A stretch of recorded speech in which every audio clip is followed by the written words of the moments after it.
பொண்ணுனா எப்படி இருக்கு தெரியுமா? நல்லா அடகொடக்கமா, அமைதியா, நல்லா குத்து விளக்கு மாதிரி.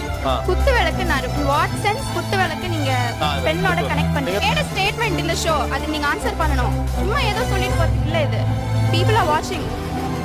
சிம்பிள். அந்த பொண்ணு ரொம்ப சீரியஸா சொல்லுங்க. people are watching. சும்மான குத்து விளக்கு இருக்கணும் ஒரு பொண்ணு குத்து விளக்கு இருக்குன்னா ரொம்ப நாளா சொல்றீங்க வாட்ஸ்அப் குத்து விளக்கு மாதிரி ஒரு பொண்ணு.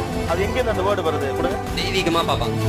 அதனால நான் குத்து விளக்கு மாதிரி இருக்கணும் அப்படின்னு சொல்றேன். தெய்வீகம்னா காட்ல இப்ப காடுக்கு தெய்வீகமா என்ன கேக்குறாங்க? தெய்வத்துக்கு என்ன கிரைட்டீரியா வச்சிருக்கீங்க? அகைன் ஒரு பர்சனாலிட்டியை தான் சொல்றீங்க தவிர கேரக்டரிஸ்டிக்ஸ் சொல்லல நீங்க. லட்சணமா இருக்கணும். லட்சணமா இருக்கணும். அடக்கொடக்கமா அடக்க ஒடுக்கமா இருக்கணும். கையெழுத்து கும்பிட மாதிரி இருக்கணும். கையெடுத்து கும்புற மாதிரி இருக்கணும். இவ்வளவு தாமியா? ரொம்ப மாடர்னா நினைச்சிட்டு இருக்க பழமைவாதிகளா தான் எல்லாருமே இங்க உட்கார்ந்து பேசுனீங்க இவ்வளவு நேரமா. அந்த மாதிரி பண்ணா ஒண்ணு இதெல்லாம் வாங்கி தர என்கிட்ட காசு கேட்கற பணம் கேட்கற அதுக்கும் நான் தான் செலவு பண்றேன் அது பண்றேன் இது பண்றேன்னு புலம்ப வேண்டியது. இல்ல நாங்க சிம்பிளா இருந்துக்கிறோம் இதே மாதிரினா அப்படின்னா நீ தெய்வீகமா இல்ல லட்சணமா இல்ல குடும்பமா